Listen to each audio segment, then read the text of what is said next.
안녕하세요. 도시에 파는 남자 심용환입니다. 오늘은 제가 조금 멀리 가보려고 합니다. 멀리 어디로 갈까요? 도시가 성장하는 바로 그 자리, 도시와 자연의 경계선에 있는 아주 중요한 숨은 보석을 발견하러 갑니다. 저와 함께 숨은 보석을 찾아서 떠나보도록 합시다. 자, 가시죠.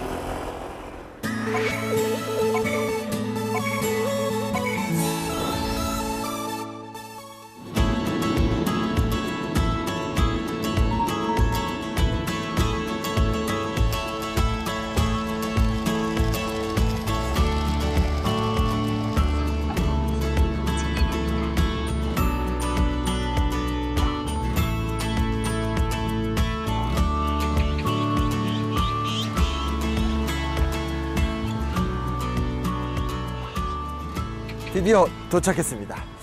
방금 전까지 제가 빗속을 뚫고 왔는데요.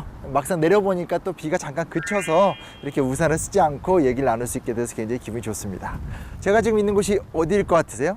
그냥 시골 같은데, 농촌 같은데 그렇게 보이실 수도 있겠지만 사실 이곳은 도시의 복판입니다. 뒤에 보시면 큰 산이 하나 보일 거예요. 그렇죠? 산 밑에 회암사지라는 한국 고고학사의 굉장히 중요한 발굴적 사건이 있었던 바로 그곳에 제가 와 있습니다. 회암사지, 그리고 회암사지 박물관이 갖고 있는 멋진 유물을 누려보는 좀 시간을 가져볼까 하는데요. 지금 저와 함께 같이 들어가서 보시도록 하시죠. 가보겠습니다.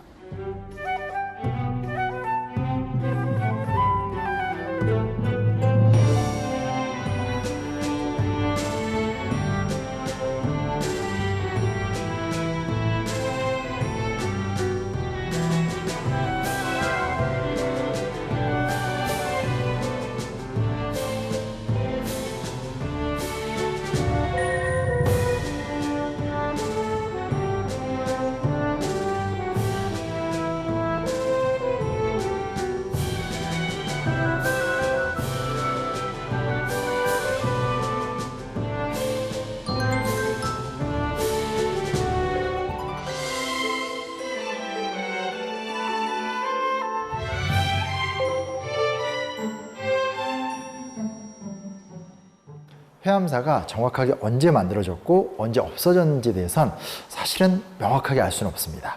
다만 여러 기록들을 열심히 추적해 본 결과 적어도 한 12세기 이후부터, 그러니까 고려 중기 이후부터는 회암사가 존재했던 게 확실하고요.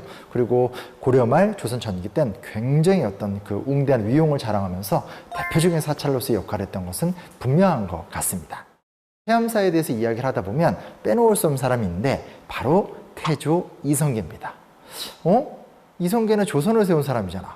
조선을 세웠다는 것은 유교국가의 군주라는 말인데 그럼 유교국가의 군주가 어떻게 불교 후원자가 되지? 이런 의심을 충분히 해보실 수 있습니다. 하지만 실제로 조선 전기까지만 하더라도 성리학에 근간한 나라긴 하지만 불교에 대해서 개방적이기도 했었고요. 특별히 왕실의 사람들은 굉장히 불교에 대한 신앙심이 돈독했었습니다. 그리고 이성계 같은 경우는 우리가 잘 알고 있는 무학대사를 비롯해서 굉장히 저명한 불교계의 고승들과 많은 교류를 하면서 또 지내기도 했었습니다. 그래서 회암사가 조선 전기 때 그렇게 웅대한 위용을 자랑하면서 사찰로서 발전할 수 있었던 그 힘의 배경에는 이성계의 후원이 있었다라는 것도 좀 기억을 해두시면 좋을 것 같습니다. 그리고 굳이 한 명을 더 꼽으라면 문정왕후 정도로 꼽을 수 있는데 문정왕후 같은 경우는 조선의 마지막 불교의 후원자로 유명한 인물입니다. 승려 보호를 지원했었고요. 무너져가던 불교를 다시 세워주려고 노력을 많이 했었던 인물인데 문정왕후 역시 회암사의 중요한 후견자 노릇을 했습니다. 하지만 안타깝게도 태조 이성계, 문정왕후 이후에는 철저하게 유교 국가로 성장해 가게 되면서 한국의 불교 전체가 쇠락의 길을 걷게 되고요. 그 과정 속에서는 회암사 역시 같은 과정을 거치게 됩니다.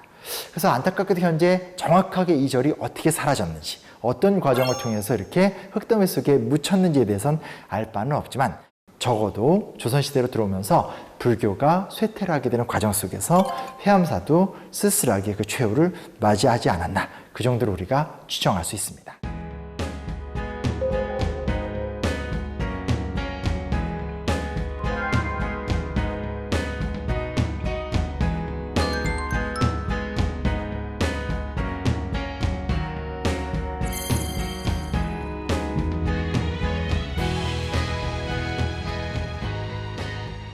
회암사는 아주 재미있는 에피소드들을 갖고 있는 절이기도 한데요. 그 중에 하나는 인도 승려 지공이 이 절의 실질적인 창건자였다는 이야기가 있습니다. 인도 출신으로서 사실상 그 당시의 세계라고 할 수 있는 동아시아 일대를 다 돌아다니면서 불법을 전달하던 고승 중의 고승이었었는데 지공이 이 일대를 지나가다가 이곳의 지형에 큰 충격을 받게 됩니다. 왜냐하면 인도의 유명한 절이 바로 이곳의 지형과 비슷한 곳에서 많이 지어졌기 때문입니다. 그래서 지공이 이곳에다 절을 짓는 것이 합당하다라고 요구를 하게 됐고요. 그 말에 이제 깊이 감명을 받았던 이 지역의 승려들과 또 고려의 후원 속에서 회암사가 만들어지게 됩니다. 두 번째로 또 하나 인상적인 일화는 조선 전기의 특별한 유물들을 우리가 쉽사리 발견할 수 있고 구경할 수 있다는 장점이 있습니다. 우선은 잡상이 굉장히 많은데요. 사실 잡상하면 추녀마루 위에 저 멀리 이렇게 서 있는 그냥 뭐 조금 아시는 분들은 서유기에 나오는 내용들이 이렇게 만들어져 있는 것들 아니야? 정도로만 우리가 기억을 할 뿐인 거지 그 모양을 하나하나 생김새들을 구경할 기회가 없습니다. 그런데 실제로 이곳에 와보면 잡상들의 하나하나의 모습들을 살펴볼 수 있다는 장점을 갖고 있습니다. 워낙 위용을 자랑하던 절이었었기 때문에요. 잡상 말고도 용두라든지 그리고 청기화라든지 조선 전기 때 굉장히 고가품이었었던 아주 수준 높은 형태의 백자 같은 것들도 하나하나 다 살펴볼 수 있다는 장점을 갖고 있습니다. 이 안에 존재하는 유물들도 볼거리가 굉장히 많긴 합니다. 하지만 회암사의 진정한 면모를 느끼려면 직접 야외에 나가서 회암사터의 복판에 한번 서봐야만 됩니다. 그래야지만 이 회암사가 갖고 있는 그 웅장한 위용의 그 자체를 온몸으로 좀 체험해 볼 수 있습니다. 저랑 같이 나가서 직접 터를 걸어 다니면서 한번 좀 누려보도록 하겠습니다. 근데 비가 좀 그쳤어야 되는데.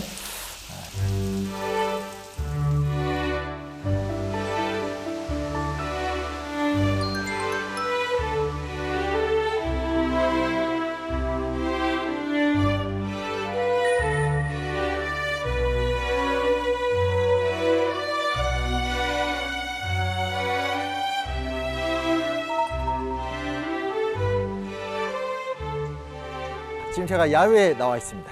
이곳이 바로 회암사지 터입니다.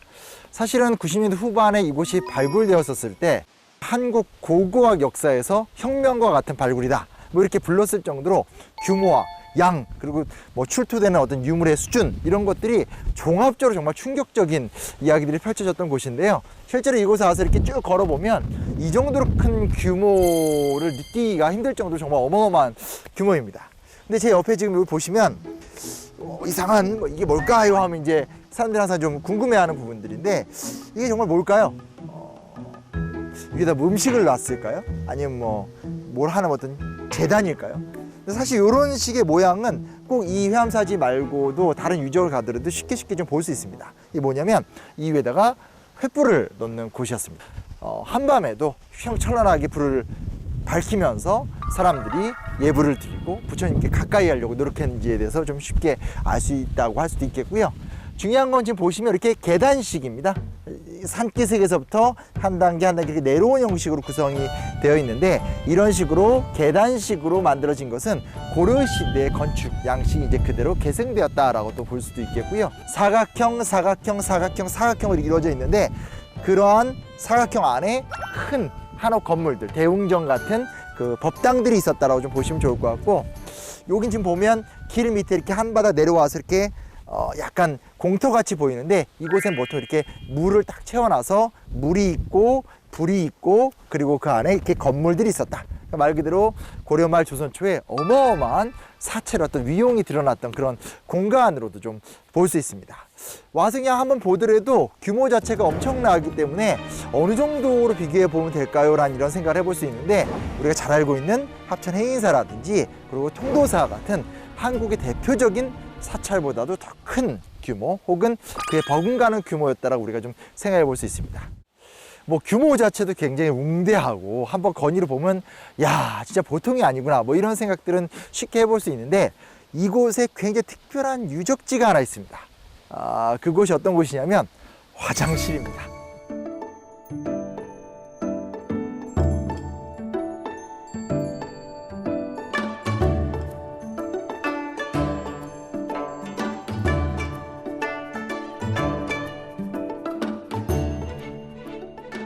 맨 처음에 이곳이 발굴되었을 땐 뭐 하는 데지? 굉장히 좀 의문들이 많았었습니다.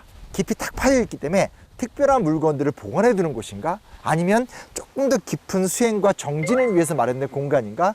여러 가지 추측들이 무성했었는데 해답은 뭐였었냐? 해답은 과학이었습니다. 풀이 좀 많이 자라 있거든요. 그래서 그 지역의 흙을 떠다가 조사를 해본 결과 기생충이 다량으로 나타나게 되면서 아, 이곳은 화장실로 썼던 곳이구나. 화장실의 규모가 이렇게 커?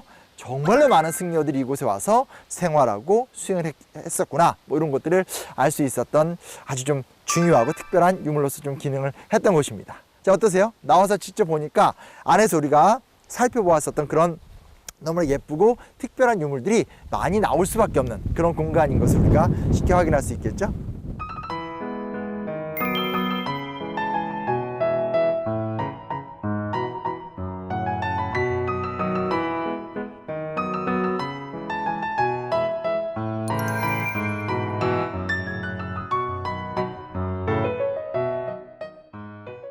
오늘 어떠셨습니까? 저는 개인적으로 이곳을 좀 자주 찾는 편인데요. 오늘은 이렇게 여러분과 함께 역사 유적들을 돌아보다가 문득 좀 새로운 고민에 빠지게 됐습니다. 지금 이곳에 와서 보시면 느끼겠지만 한편에서는 고려 조선시대 때의 거대한 유적터가 있고요. 또 약간 옆쪽을 둘러보시면 대규모의 아파트 단지가 들어서고 있습니다. 과거도 그렇고 지금도 그렇고 이곳은 인간의 손때가 강렬하게 묻는 곳 같아요. 과거에는 인간들이 돌을 갖고 쌓아서 자연과 인간의 경계선을 만들어냈다면 지금은 아파트 단지가 들어서면서 시멘트를 통해서 문명이 자연을 침식하고 있는 그런 모습들이 함께 공존하고 있는 곳입니다. 과거에는 인간의 힘이라는 것이 약했기 때문에 자연 앞에서 공존할 수 있었고 또 자연 속에서 함께 살아갈 수 있었다면 어느덧 지금은 인간의 힘이 자연을 압도하고 자연 속에서 우뚝 서서 오히려 자연을 위협하는 그런 상황이 된 것 같습니다. 문명과 자연, 또 인간과 자연 어떻게 공존할 수 있을 것인가 그런 것들에 대해서 함께 생각해 보면 좋을 것 같습니다. 다음 시간에는 또 다른 도심 속에서 새로운 무궁무진한 유물들을 발굴해 갖고 와서 여러분과 함께 즐거운 시간들을 만들어 보도록 하겠습니다. 감사합니다.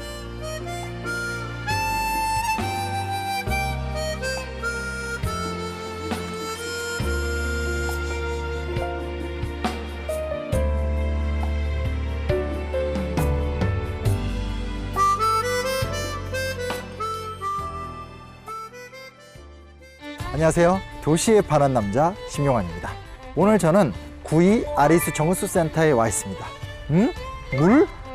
물하고 역사? 물하고 문화 이게 무슨 상관이 있는 거야? 근데 그렇지 않습니다. 사실은 그냥 단순한 정수센터가 아니라 일제강점기 1950년대 대한민국 역사가 응축되어 있고 섞여 있고 굉장히 좀 재미있는 이야기들이 많이 들어있습니다. 물과 관련된 우리의 역사들에 대해서 이해해보는 시간을 가져보도록 하겠습니다.